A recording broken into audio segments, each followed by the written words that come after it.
Chosen one, why did you wake up at 3 a.m. this morning with your heart pounding? Why can't you shake this heaviness in your chest that won't go away no matter how many times you pray? Why does this Saturday feel different, like something's watching you, waiting for you to make a choice you don't even understand yet? Chosen one, stop scrolling right now. Because what I'm about to tell you didn't come from me, it came through me. And you didn't find this video. This video found you.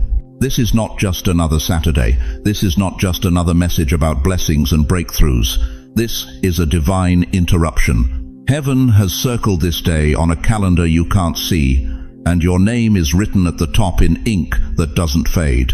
I'm talking to the 8-year-old grandmother in Tampa who hasn't heard from her daughter in 3 months. I see you. I'm talking to the 2-year-old widower in Chicago who eats dinner alone every night, staring at the empty chair across the table. God sees you. I'm talking to every soul watching this who's afraid the savings won't last, the body won't hold, the mind won't stay sharp enough to remember the grandkids' names. You feel forgotten by the world. But heaven has not forgotten your address. Here's what's happening right now, and I need you to hear me clearly. God is not trying to scare you this Saturday. He's trying to spare you. There's a line in the sand being drawn in the spiritual realm over your life, and what you do in the next 24 hours will determine whether you step into the greatest season you've ever known or miss the door He's been holding open. This Saturday is not random. Nothing about you being here is coincidence. Before I go deeper, I want to thank every single one of you who has supported this message through super thanks. Your generosity means more than you know. You're not just giving, you're helping spread light to others who feel alone in their calling. Whether you give or not, I'm deeply grateful for your presence here. Your time, your attention, your open heart, it all matters. Now listen, in the next hour, I'm going to show you 3 things. What God is warning you about, why He chose this Saturday, and what happens if you ignore it or obey it. I'm going to give you one simple step for this Saturday that could rewrite everything. But first, I need to know you're with me. If you feel even the smallest pull in your spirit right now, that flutter in your chest, that knowing you can't explain, hit that like button. That's not just engagement, that's your yes to God. And comment your first name and your state, just like this: Mary, Ohio, or James, New York. Because you are not invisible here, we're going to pray over you by name. This Saturday is a threshold, chosen one. And you're standing right on it. When was the last time you screamed at someone you loved? When did you raise your voice so loud your throat hurt? Not because you were angry, but because you were terrified. When did you ever shout, "Stop," at the top of your lungs because someone you cherished was one step away from disaster they couldn't see? That's what's happening right now. God is raising His voice, and you need to understand why. You see, dear one, there's a difference between God's whisper and God's shout. Sometimes He whispers in the morning quiet when you're drinking your coffee. Sometimes He speaks softly through a grandchild's laughter or a cardinal at your window. Those are the gentle mercies, the tender moments when heaven leans close just to remind you you're loved. But this Saturday, this is not a whisper. This is God standing up from His throne. This is the Almighty raising His voice across the cosmos with your name attached to it. And here's what breaks my heart. Some of you are interpreting His volume as rejection when it's actually the loudest proof of His protection. Let me paint you a picture you'll recognize. It's a summer afternoon in Queens, 1987. Your granddaughter, maybe 4 years old, breaks free from your hand in the parking lot. She's running, laughing, chasing a butterfly. She doesn't see the Buick backing out 30 feet away. She doesn't hear the engine. She doesn't understand the danger. But you do. And what do? You don't whisper. You don't gently suggest she reconsider her direction. You scream, "Stop, right now." Your voice cracks. People turn and stare. Your heart is hammering so hard you think it might burst through your chest. And when she freezes, when that car slams on its brakes just 3 feet from where she's standing, you don't apologize for yelling. Because your raised voice saved her life. That grandmother in the parking lot wasn't angry. She was terrified. She loved that child more than her next breath, and raising her voice was the only language loud enough to cut through the distraction and the danger. Chosen one, that's exactly what God is doing with you this Saturday.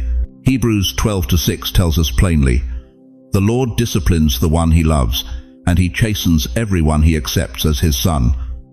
Did you catch that? Discipline doesn't mean you're rejected. It means you're accepted. It means you matter too much to let you wander into traffic. And here's what the prophet Amos understood that we've forgotten. Surely the sovereign Lord does nothing without revealing his plan to his servants, the prophets. Amos 3-7. God doesn't blindside the people he loves. He warns. He reveals. He raises his voice before disaster strikes. So when you feel that weight in your chest this Saturday, when you can't shake this video from your mind, when something keeps pulling you back to prayer even though you're tired, that's not guilt. That's not condemnation. That's God getting loud, because what's coming requires your attention. Think about your own life for a moment. How many times did you see danger coming for your children when they were too young, too naive, too distracted to see it themselves? That boyfriend who was all wrong. That business deal that smelled fishy. That friend who only called when they needed money. You raised your voice. You put your foot down. You said no when they wanted yes. Were you being mean? Were you rejecting them? Of course not. You were protecting them because you could see what they couldn't. You had decades they didn't have. You had wisdom they were still earning. God is doing the exact same thing with you right now. He's not tired of you. He's not done with you. He's not standing over you with a raised fist of anger. He's standing in front of you with raised arms of protection, and his voice is loud because the danger is real. I need you to hear something that might crack open a wound you've been carrying for years. Some of you think God must be exhausted by you. You think, I'm 74 years old. I've made the same mistakes over and over. Surely he's given up on me by now. Surely I've used up all my chances. No. If God was finished with you, he'd be silent. The fact that you're hearing this warning, the fact that your spirit is stirring right now, the fact that you can't look away from these words, that's proof that heaven is still invested in your story. Silence is what comes when God steps back. But noise, conviction, that pull in your chest that won't let you rest, that's love getting loud. Warning is mercy, beloved. Warning is mercy. And in just a few minutes, I'm going to show you where the real danger is hiding. It's not where you think. It's not in the bank account or the doctor's report or the empty house. The danger is somewhere deeper, somewhere the enemy has been whispering lies while you weren't paying attention. But right now, I need you to do something.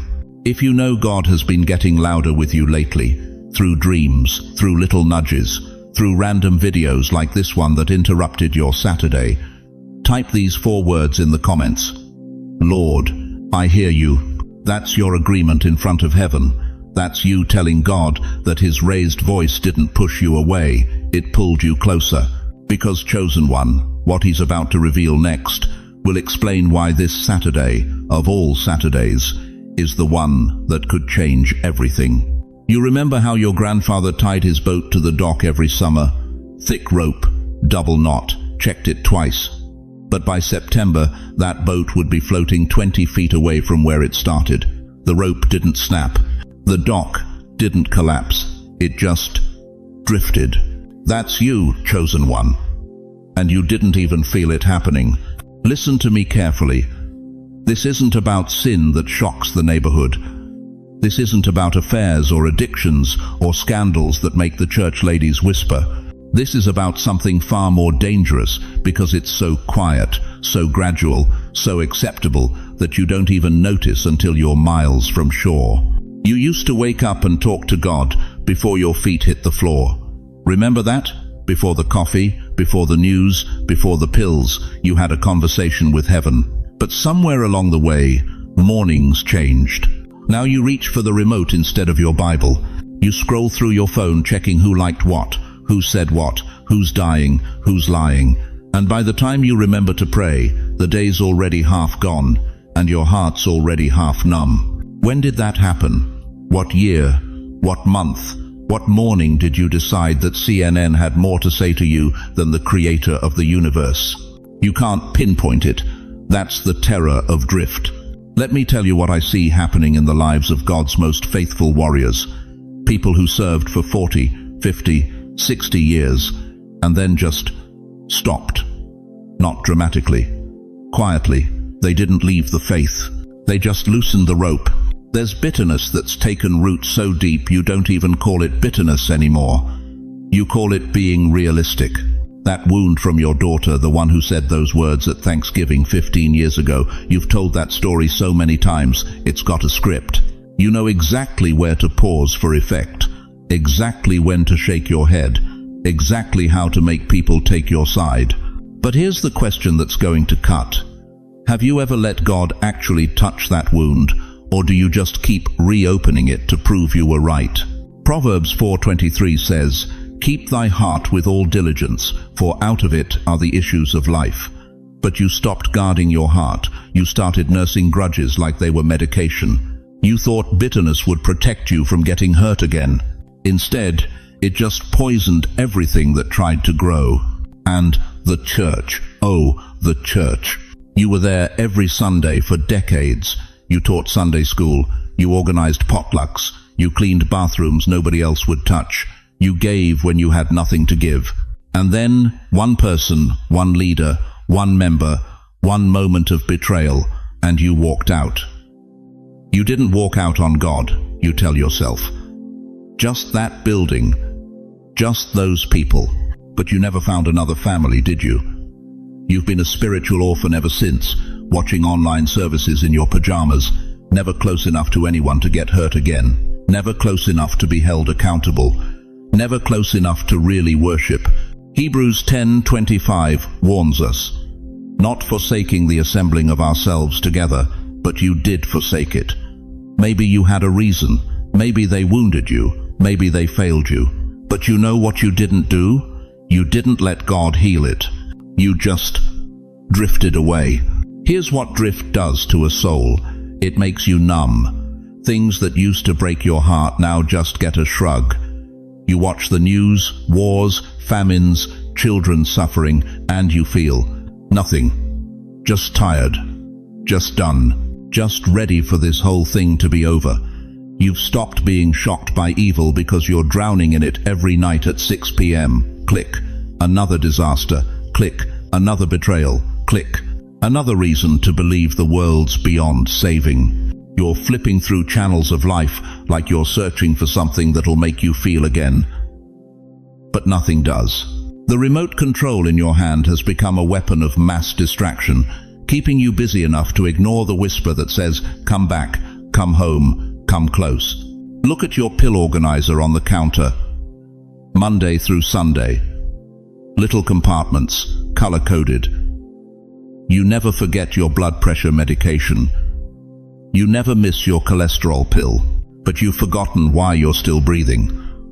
You manage your body with precision, but your purpose has been collecting dust for years. Somewhere in your house, there's an old photograph. Maybe it's in a drawer. Maybe it's on the mantle. It's you, 20, 30, 40 years ago. And if you stare at it long enough, you remember who you used to be in God. The fire you carried, the prayers that shook heaven, the faith that moved when nothing made sense. You used to be dangerous to the kingdom of darkness. Now you're just tired. But here's what I need you to hear beneath the weight of these words. You're not evil. You're exhausted. You're not faithless. You're numb. And God refuses, absolutely refuses, to let you stay numb. This Saturday isn't just another day because God is drawing a line. He's saying, this far and no further. The drift ends here. Grab a pen right now. Write down one area where you've drifted. Just one. You don't have to post it in the comments. You don't have to show anybody. Just admit it before God. That honesty, that raw, unfiltered confession is the doorway to your miracle. Because what I'm about to show you next will explain why this specific Saturday matters, why heaven chose this moment, and what happens if you treat it like just another weekend. The question burning in the room right now is this: what is God trying to spare you from that you can't see yet? You know what God just showed me? He showed me you, standing at an intersection you didn't ask for, didn't plan for, didn't even see coming until right now. Picture this with me. You're standing in the middle of a road. It's early morning. The sun's not up yet. There's fog rolling in from both directions.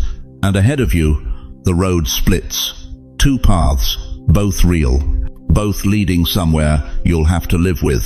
One road looks familiar, wide, easy. You've walked it 1,000 Saturdays before. Same couch, same remote, same phone calls that never come. Same bitterness you swallow with your morning coffee. Same loop of worry playing in your head about money, about health, about whether anyone would show up to your funeral. That road doesn't ask anything of you. It just takes. The other road? It's narrow, uncomfortable. You can feel it pulling you even now, can't you? That tug in your chest, that whisper saying there's more. That knowing deep in your bones that if you take one step toward God this Saturday, something shifts in the heavenlies. This Saturday is a crossroads, beloved, and you cannot stay in the middle of the road forever.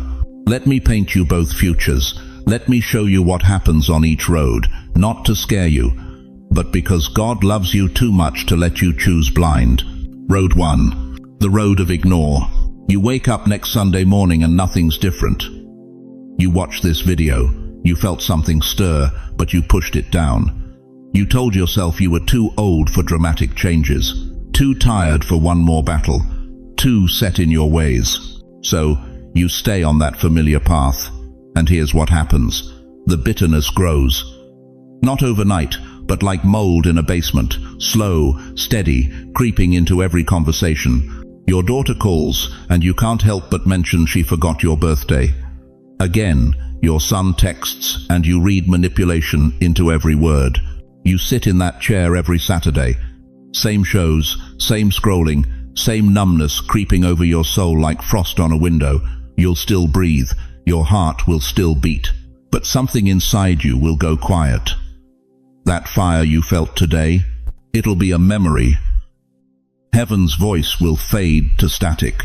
You'll make it to next year, maybe the year after, but you'll make it alone, harder, colder, more convinced that this is just how life ends for people like you. Is that the Saturday you want? Is that the legacy you're building? Or road 2, the road of response? You finish this video and you do something. One thing. You don't wait for Monday. You don't wait to feel ready. This Saturday, you pick up the phone and call the daughter you haven't spoken to in 8 months. Your hands shake. Your pride screams. But you dial anyway. This Saturday, you get on your knees and confess the bitterness you've been nursing like a wounded pet. You name it. You release it. You let God have it, even though it's been your companion for 15 years. This Saturday, you throw away the pills you've been hoarding. You delete the number of the person who keeps pulling you backwards. You write the letter you've been avoiding. You forgive the debt you thought defined you. And here's what happens. Not magic, not fireworks, but something shifts. That heaviness on your chest, it loosens. That voice that's been telling you you're forgotten, it gets quieter. That door you thought was closed forever, it cracks open just enough to let light through.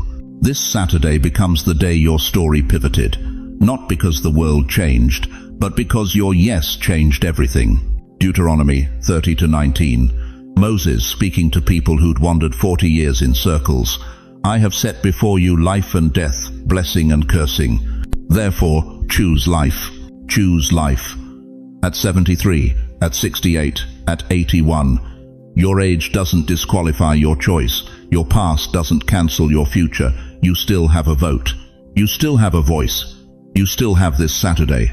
This Saturday is a crossroads. Heaven is watching how you treat this Saturday. Not because God's keeping score, but because He knows something you're just remembering. This Saturday is sacred. It's loaded. It's the intersection where your pain meets His purpose, where your weariness meets His strength, where your ending meets His beginning. You can't stay in the middle of the road forever, chosen one. The fog is lifting, the sun is coming up, and you have to choose. So, right now, if you know you're standing at this crossroads, if you feel that pull I'm talking about, don't watch this passively. Hit that like button. Not for me. As your declaration, I'm choosing life. And share this. One person. Your son who stopped calling. Your daughter who moved 3 states away. That friend from church who's drifting. Let this Saturday be a turning point for both of you. Because what I'm about to show you next will explain exactly what happens when you choose the narrow road. What God releases. What hell loses. What your obedience unlocks, not just for you, but for everyone whose name is tied to yours. But the question burning in your spirit right now is this. What exactly is God warning you about? What's coming that makes this Saturday so urgent? You think the war is in Washington. You think the battle is on the news. You think the enemy is out there somewhere, in the streets, in the culture, in the chaos you see on your TV screen every night. But what if I told you the real war is happening 3 feet from where you're sitting right now? What if I told you that while you've been watching the world fall apart on cable news, something has been quietly invading your living room, your bedroom, the space between your thoughts at 2 a.m. when you can't sleep? Listen to me carefully, chosen one. The battle is not coming. The battle is here, and it's been here for a while.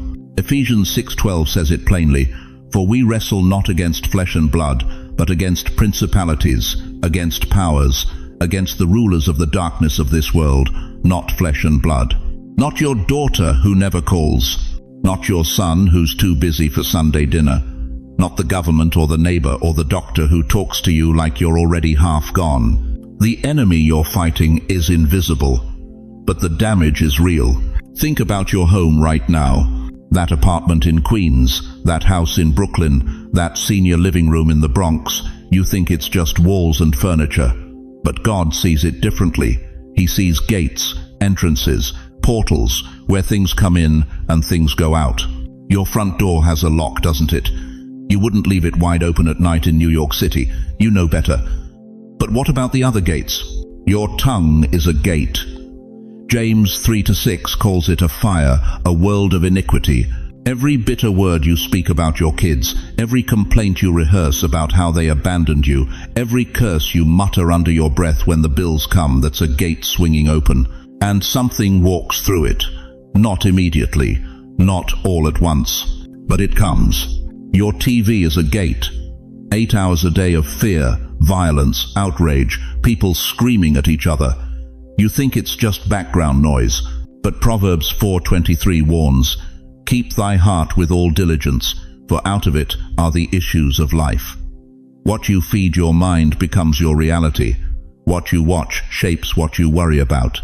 What you focus on grows. Your phone is a gate, scrolling, scrolling, scrolling, comparing your quiet life to everyone else's highlight reel, seeing your grandkids on Facebook but never hearing their voices, watching the world move on without you. That's not connection, beloved. That's a slow poison that makes you feel more alone than ever. But here's what breaks my heart. Here's what I need you to understand before this Saturday passes you by. Your decisions don't just affect you anymore. You think because you're 70, 75, 80 years old, what you do doesn't matter. You think because you're retired, because you're slowing down, because the world has moved on, that your choices are small. That's the enemy's greatest lie.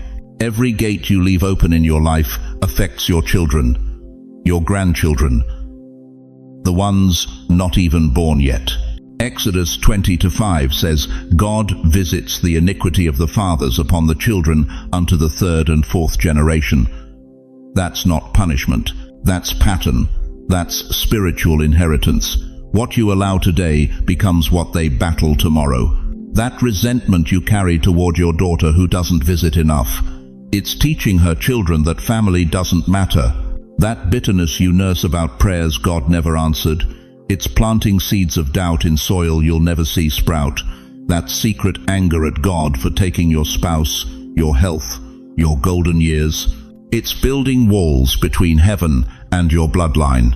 You are not just a senior citizen marking time until Jesus calls you home. You are a gatekeeper, a shield, a spiritual firewall between the enemy and everyone who carries your name. But here's the hope. Here's the truth that should make your spine straighten right now. You are not too old to close the wrong gates and open the right ones. You're not too tired to take authority over your home. You're not too forgotten to matter in the spirit realm. Heaven is not finished using you. In fact, God has been saving you for this exact moment. Every battle you survived, every storm you weathered, every night you cried and didn't quit, it was all training for now. Moses was 80 when God used him to deliver a nation. You think your age disqualifies you from spiritual warfare? Your age is your weapon. You've lived long enough to know the enemy's tricks. You've survived enough to recognize his voice. You've endured enough to stand when younger people fall. This Saturday is your line in the sand. This is when you decide, am I going to keep leaving gates open, or am I going to lock down my home, my heart, my legacy? Because what you do in the next 24 hours will echo into eternity. And in the next part, I'm going to give you exactly what to do this Saturday, step by step, so you don't miss what God is trying to protect you from. Now, here's where most preachers leave you hanging. They light the fire, they sound the alarm, they tell you God is warning you, and then they send you home with nothing but conviction, burning a hole in your chest, and no clue what to actually do about it. Not today. Because, chosen one, what good is a warning if you don't know how to respond to it? What good is divine intervention if you're paralyzed by confusion? God didn't interrupt your Saturday to leave you drowning in spiritual anxiety. He interrupted it to give you a lifeline. So listen to me carefully. I'm about to walk you through exactly, and I mean exactly, what to do this Saturday. Not next week, not when you feel ready.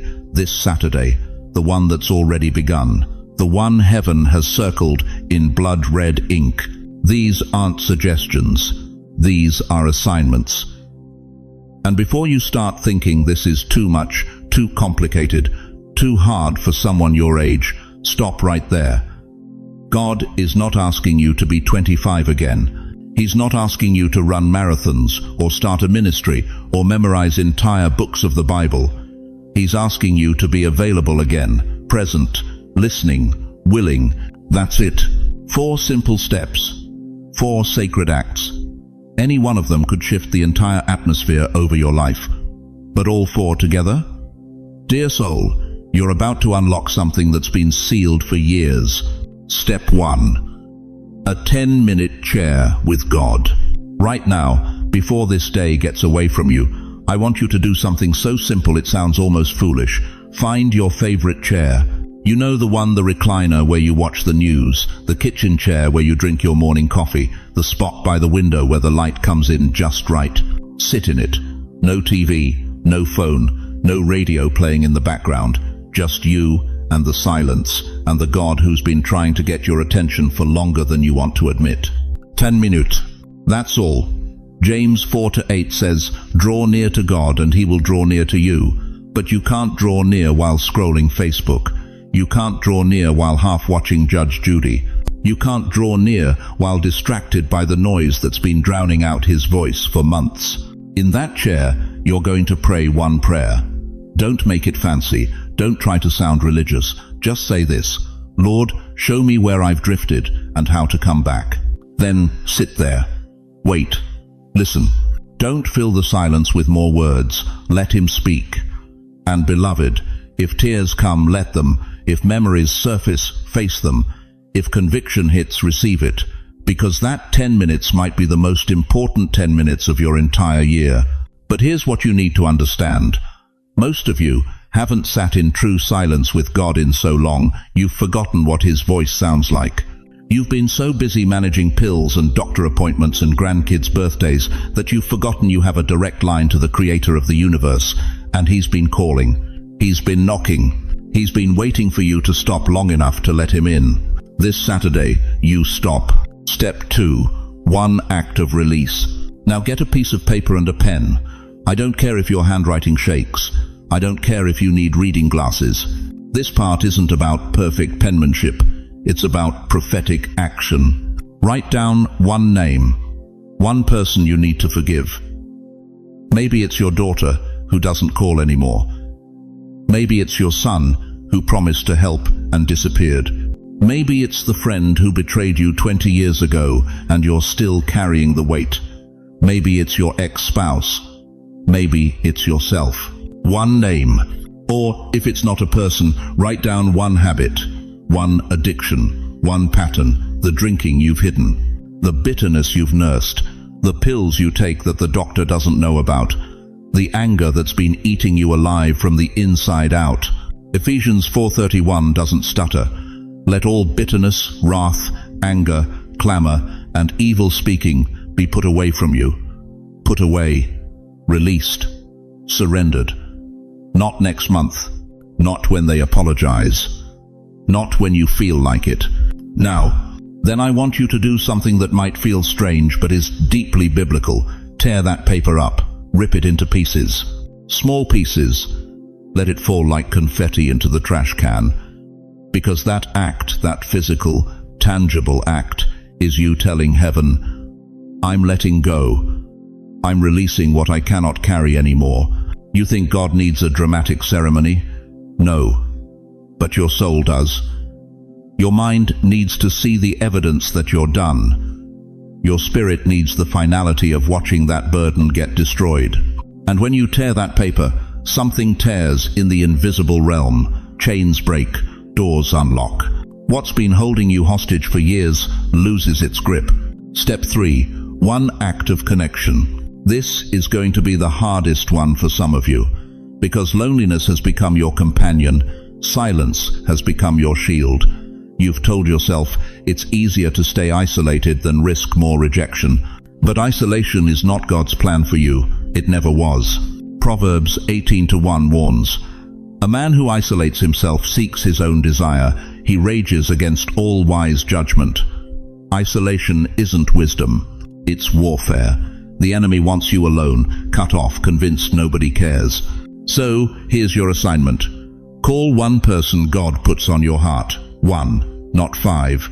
Not your whole contact list. One. Maybe it's the child who hurt you, but you know deep down needs to hear your voice. Maybe it's the sibling you haven't spoken to in years. Maybe it's the old friend from church who moved away. Maybe it's someone you haven't thought about in months, but their name just dropped into your spirit right now as you're listening to me. Call them today, this Saturday, even if they don't answer, even if it goes to voicemail, even if your hands shake while you dial. The obedience is in the reaching, not the response. And if God puts someone on your heart who's already passed, write them a letter you'll never send. Pour out what you never got to say. Then read it out loud to heaven. Because, beloved, your words still matter. Your heart still needs to speak. Step 4. One act of worship. Finally, and this is where we bring it all home, I want you to play one song, one hymn, one worship song that used to make your soul come alive before life got so heavy. Maybe it's Amazing Grace. Maybe it's How Great Thou Art. Maybe it's What a Friend We Have in Jesus. I don't care if it's old. I don't care if your grandkids think it's outdated. Psalm 100:2 commands, serve the Lord with gladness, come before his presence with singing. Not performing, singing. Even if your voice cracks, even if you can barely remember the words, even if you haven't sung in years, let that melody fill your house. Let those words remind your spirit who God is and who you are in him. And here's the secret. Worship isn't about the quality of your voice. It's about the posture of your heart. It's about inviting the presence of God back into a space that's been too quiet, too empty, too filled with worry and fear. When you worship, something shifts. Demons flee, depression lifts, hope returns. So, right now, before this message ends, I need to know you're with me. If you're willing to do at least one of these 4 steps this Saturday, just one, write in the comments, I will not ignore this warning. That's your public yes to a very private God. That's you stepping over the line he's drawn. That's you choosing obedience over comfort. Because, chosen one, What happens next in your life depends entirely on what you do with this Saturday. Chosen one, we've reached the moment where I can no longer soften the truth. So let me paint you two pictures, two versions of your life, and I need you to feel them both in your chest right now. Picture one, you ignore this. You close this video. You tell yourself it was just another Saturday sermon.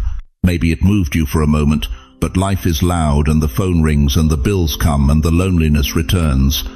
And Sunday morning arrives like it always does. Monday, Tuesday, the weeks blur together like they've been doing for years now. But here's what you won't notice at first. Something inside you quietly hardens, just a little, like a door you didn't know was open. Slowly, almost silently, swinging shut. You won't hear the click. You won't feel the lock turn. But it happens. That restlessness in your spirit, it doesn't get louder, it gets quieter. And you think that's relief. You think that's peace. But it's not peace, beloved. It's numbness. It's your soul learning to stop expecting miracles. Learning to stop believing that at 73, at 68, at 81 years old, God still has plans that will take your breath away. The Bible says in Hebrews 3:15, "Today, if you hear his voice, do not harden your hearts." Today, not tomorrow, not when you feel ready, not when life calms down. Today, because hearts don't harden overnight. They harden in the space between hearing and ignoring, between conviction and comfortable. And here's the part that breaks me.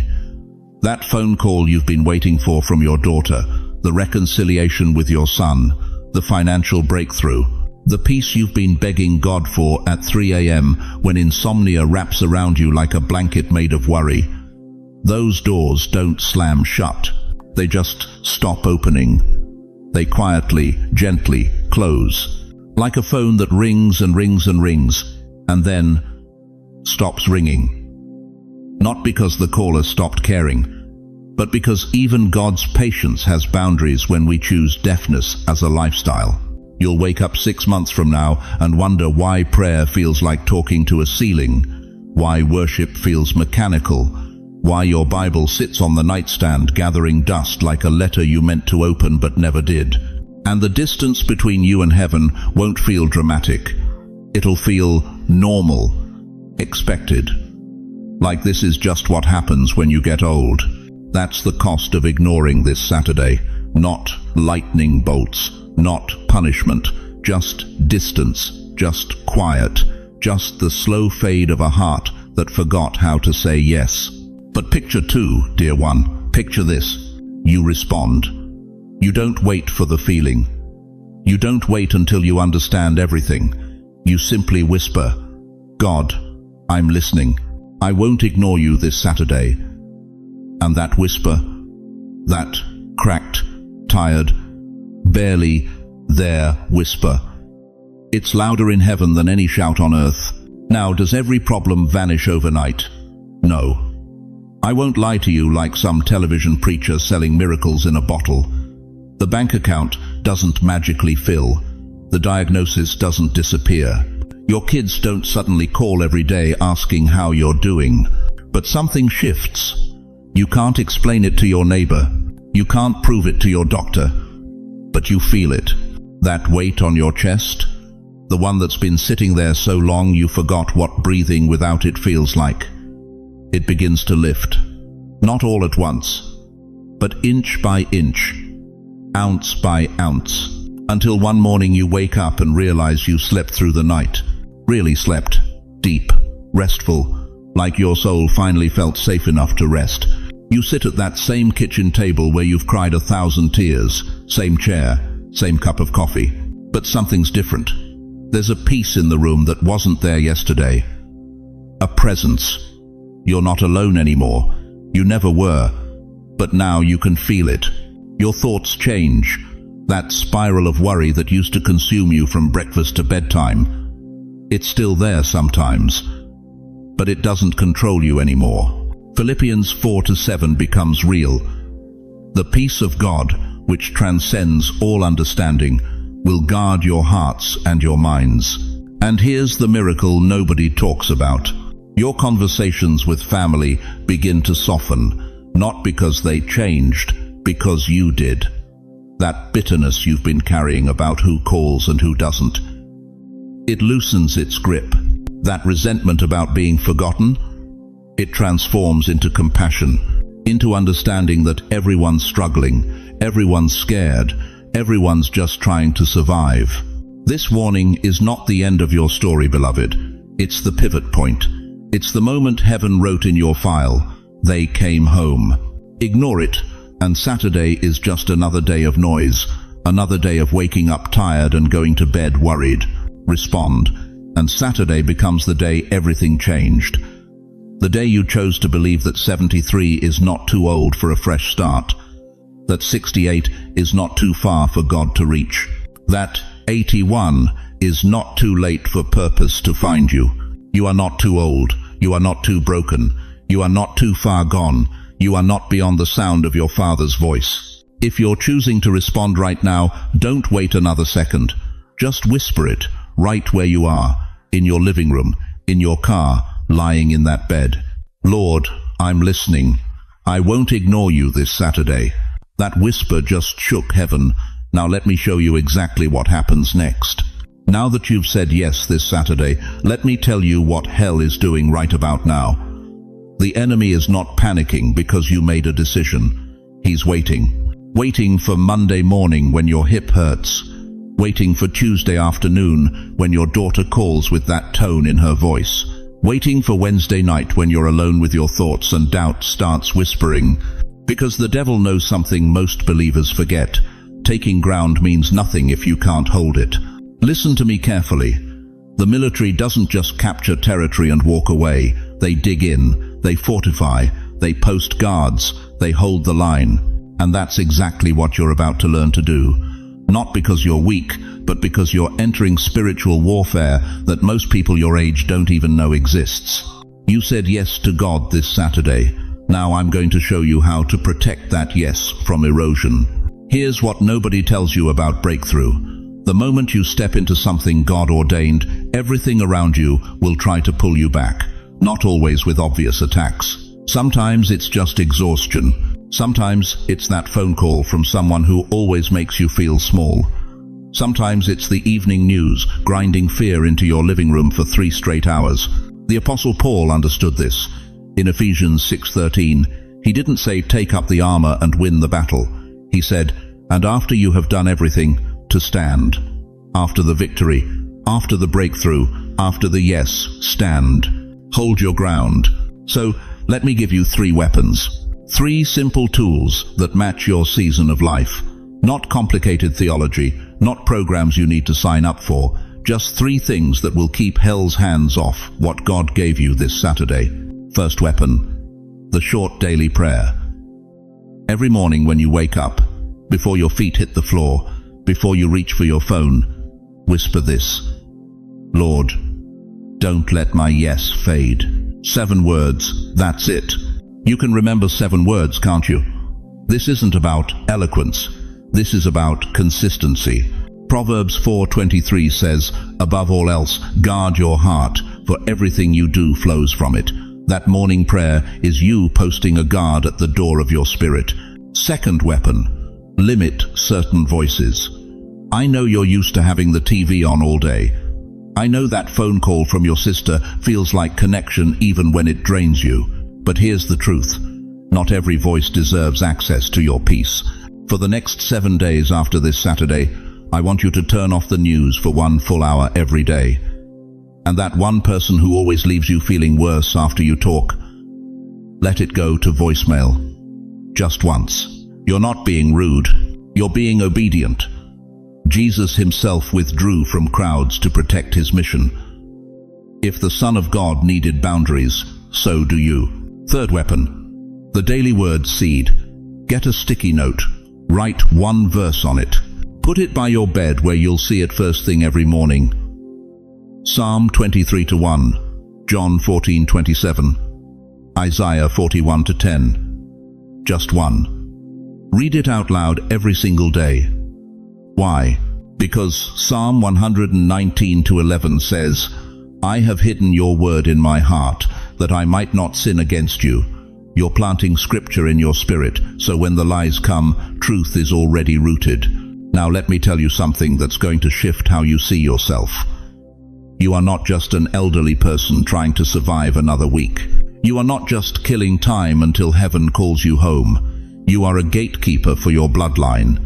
Your prayers are holding back things your grandchildren don't even know are coming for them. Your yes this Saturday just activated protection over people who won't be born for another 20 years. You think your age makes you irrelevant? The enemy doesn't. Hell still fears your prayers like it always did. Maybe more now, because you've got decades of proof that God is faithful. You've walked through valleys that would have destroyed younger believers.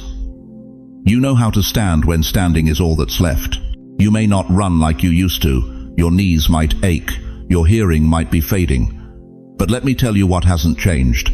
When you pray, heaven still moves. When you speak the name of Jesus, demons still flee. When you stand your ground, hell still backs up. You are dangerous, and the enemy knows it. In just a moment, I'm going to take you into something prophetic, a kind of spiritual movie. I'm going to show you what heaven sees when you, in your 70s or 80s, decide to dig in and hold the line. What angels witness, what hell fears, and why this Saturday matters more than you realize. But first, I need you to do something. Write one word in the comments, just one. The thing you're protecting after this Saturday: peace, family, faith, hope, legacy. Whatever it is, write it down. Let heaven and hell both know what you're guarding with your life. Because, chosen one, you're not defending empty ground. You're defending holy ground. And what I'm about to show you next will prove that your yes this Saturday wasn't just heard on earth. It shook something in the heavenlies. Picture this with me right now. Close your eyes for just a second and see it. A small living room, afternoon light coming through worn curtains. One chair that's been yours for 20 years, the armrest frayed where your hand always rests. A body that's carried 70, 80, maybe 90 years of living. Tired bones, weary heart. And you, sitting there, watching this screen, wondering if God still sees you. Now, pull the camera back, higher, through the ceiling, through the clouds, into a realm your natural eyes can't see but your spirit has always known exists. There's a balcony in heaven, and on that balcony, chosen one, there are angels leaning over the edge, watching you. Right now, this very second. They're not watching the young pastor with 10,000 followers. They're not watching the celebrity giving their testimony on television. They're watching you in your worn chair, in your quiet house, making one decision. Heaven saw you click this video. The book of Revelation tells us in chapter 5 that the elders fall down before the Lamb, holding golden bowls full of incense, which are the prayers of the saints. Your prayers, beloved. Every desperate 3 a.m. cry you thought disappeared into darkness. They've been collected, stored, treasured in golden bowls before the throne. But something else is happening right now that you can't see. The Lamb's book of life. The one mentioned in Revelation 21:27, the book that records those who belong to the King.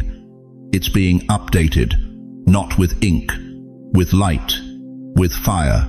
And next to your name, this entry is being written, Saturday. They returned. They responded. They didn't ignore the warning. Do you understand what I'm telling you? This isn't just you watching a video. This is heaven documenting your obedience. Heaven wrote your yes before you even said it. Now, let me show you something that's going to wreck you in the most beautiful way. Pull that camera angle wider. Look at your family tree. See your children, your grandchildren, maybe some who don't call anymore. Maybe some you're worried about, the one struggling with addiction, the one whose marriage is falling apart, the one who walked away from God. When you respond to this Saturday warning, when you say yes to what God is asking, something shifts in the spiritual atmosphere over your entire bloodline. Exodus 20:6 says, God shows love to 1,000 generations of those who love me and keep my commandments. 1,000 generations, chosen one. Your obedience today creates a ripple in eternity that your great-great-grandchildren will feel. The enemy knows this. That's why he's been whispering in your ear that you're too old to matter, too forgotten to make a difference. But I'm here to tell you what heaven sees when it looks at you. Heaven doesn't look at your wrinkles and see finished. Heaven looks at your wrinkles and sees history. Decades where God carried you, even when you didn't know it. Every line on your face is a testimony. Every scar is a sermon. Every gray hair is a crown of glory. Just like Proverbs 16:31 declares, gray hair is a crown of splendor. It is attained in the way of righteousness. You've survived what should have killed you, buried what should have buried you, endured what should have destroyed you. And you're still here, still breathing, still believing. That's not luck, that's divine assignment. Heaven remembered every tear you thought no one saw. I need you to feel this in your bones right now. This Saturday isn't just about avoiding danger. This is about stepping into honor you didn't realize was waiting for you. God has been watching your faithfulness in the small, invisible moments. The mornings you got up and prayed when your body screamed to stay in bed. The times you forgave when bitterness would have been easier. The nights you chose faith over fear when the bank account was empty and the diagnosis was grim. Heaven saw every single one. And now, this Saturday, God is saying, I'm about to show you what I've been preparing while you've been faithful in the dark. This isn't a warning to scare you into obedience. This is an invitation to step into the reward that's been building interest in the heavenly vault with your name on it. But here's what breaks my heart. Here's what makes the angels lean even closer over that balcony. Some of you are going to hear this warning, feel this pull in your spirit, sense heaven's attention on your life, and you're going to ignore it. You're going to close this video, go back to the news, scroll through Facebook, tell yourself you'll deal with spiritual things later. Later. That word has sent more souls to regret than almost any other. James 4:14 asks the question that should shake us all. What is your life? You are a mist that appears for a little while and then vanishes. This isn't meant to terrify you, beloved. It's meant to wake you. Because if your life is a mist, then this Saturday is a holy moment you cannot afford to waste. Heaven is watching what you do next. So, let me ask you something that's going to sting. How many more Saturdays do you think you have? How many more divine interruptions will God send before the door closes? Not because he's angry, but because time simply runs out. This Saturday could unlock healing in old wounds you swore you'd carry to the grave. Bitterness you've nursed for 40 years. Shame from mistakes you made when you were young. Regret over words you can never take back. What if I told you that heaven has a surgeon standing by, and this Saturday is your appointment? But only if you don't ignore the warning. Chosen one, I need to ask you something, and I need you to be honest. Not with me, with yourself. What's the wound you've never told anyone about? The one you've carried for so long, it feels like part of your skeleton now. The hurt so deep you've stopped even praying about it, because you're convinced some things just don't heal. Is it your daughter, the one who calls twice a year, always rushed, always distracted, who's never once said thank you for the childhood you gave her? Is it your son who moved 3 states away and acts like you're an obligation on his calendar? Or maybe it's deeper than that. Maybe it's the spouse you buried, and everyone said, you're so strong at the funeral, so you stayed strong. You locked that grief in a room inside your chest and threw away the key.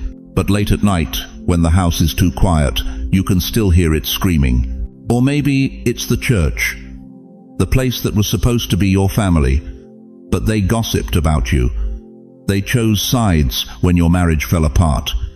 They smiled to your face and whispered behind your back. And now you sit in the pew wondering if you're even welcome in God's house anymore.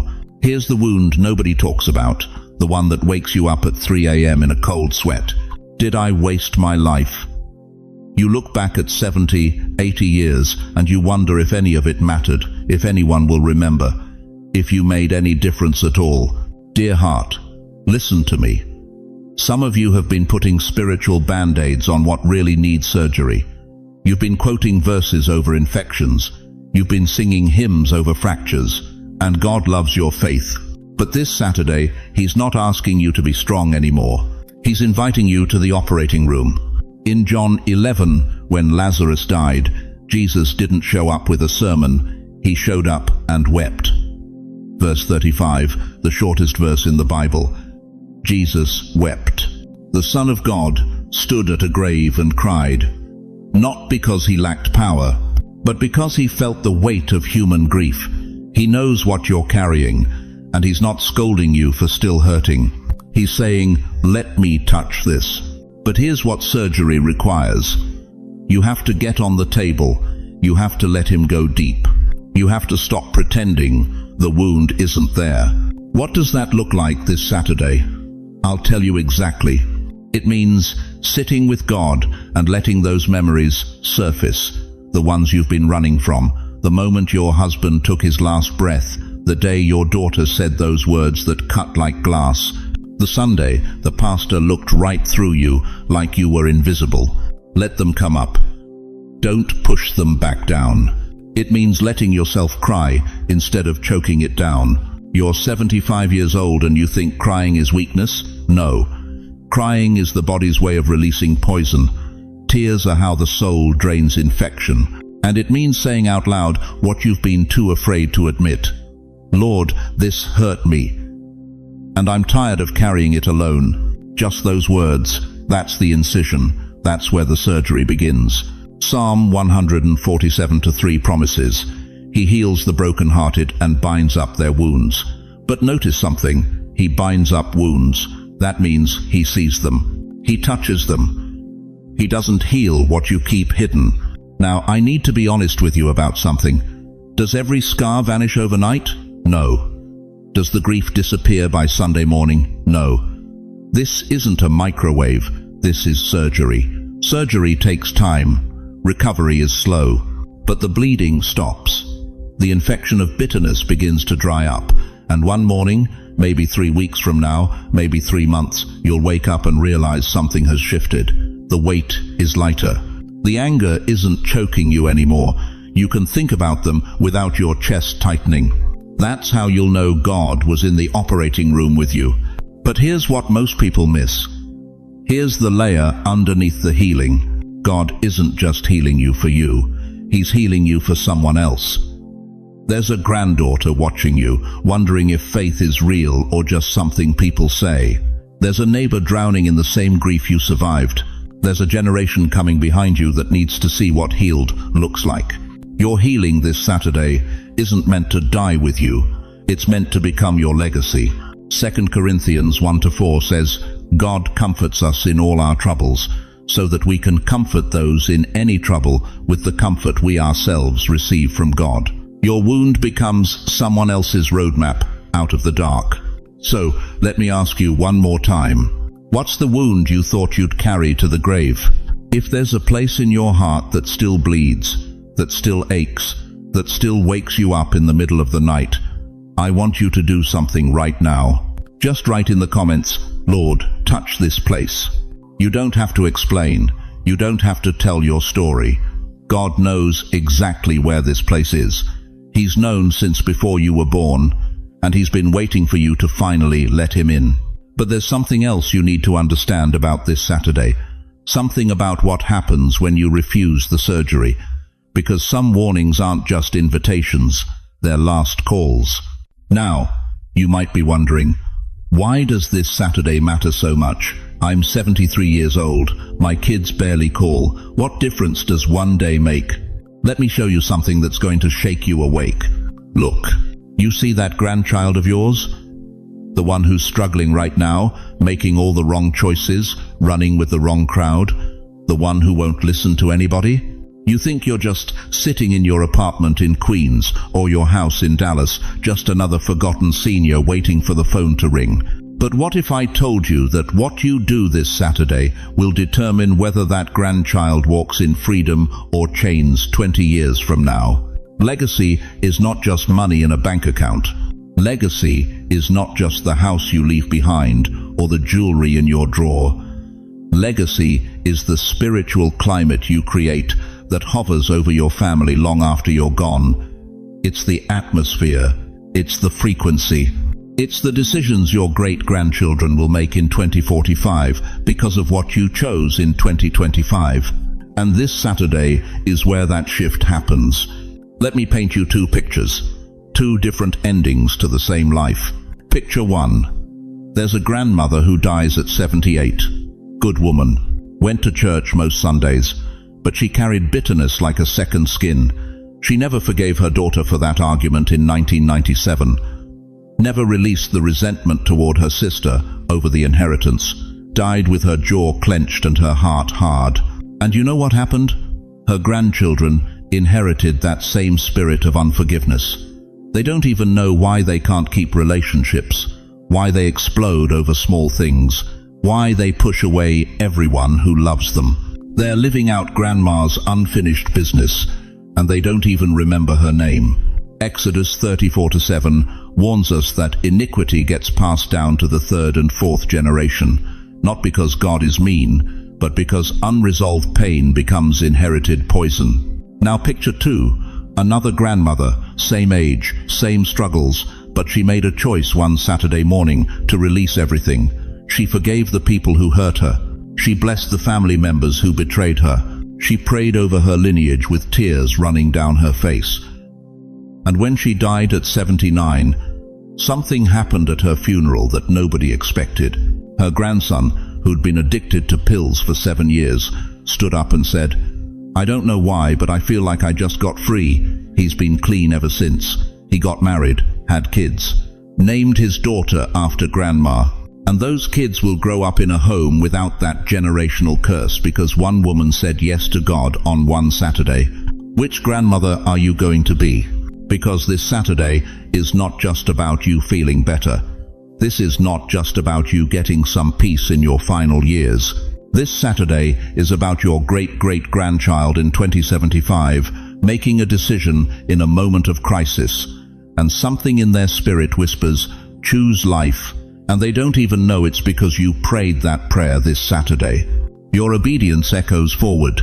Your yes will outlive your body. Proverbs 13:22 says, "A good man leaves an inheritance to his children's children, not just money, an inheritance of faith, of peace, of spiritual authority." What are you leaving? What's in the will of your soul? Right now, I want you to do something. I want you to pray this over your family. Say it out loud, even if your voice shakes.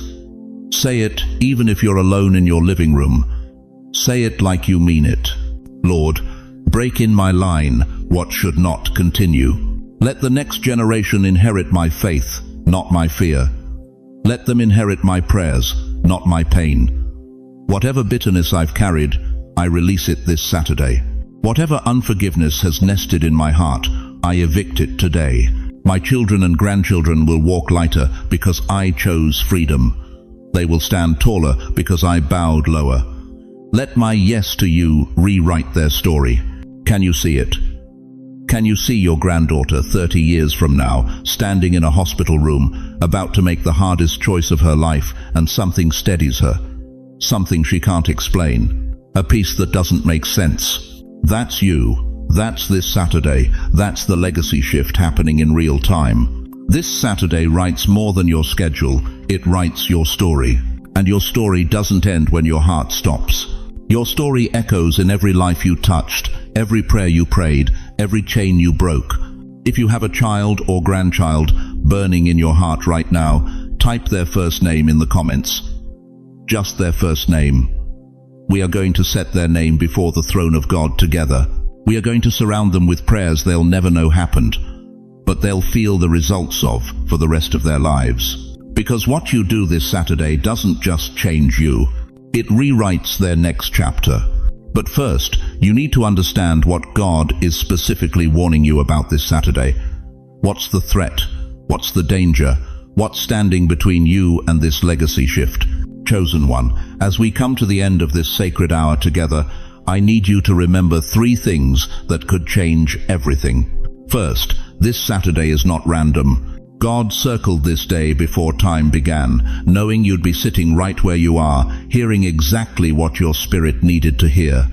The warning he sent wasn't to frighten you, it was to position you, to wake you up, to remind you that your story isn't over, and your next chapter is being written right now. Second, the legacy shift is real. What you choose this Saturday doesn't just affect you, it rewrites the spiritual DNA of your entire bloodline. Your grandchildren will walk lighter because you chose forgiveness.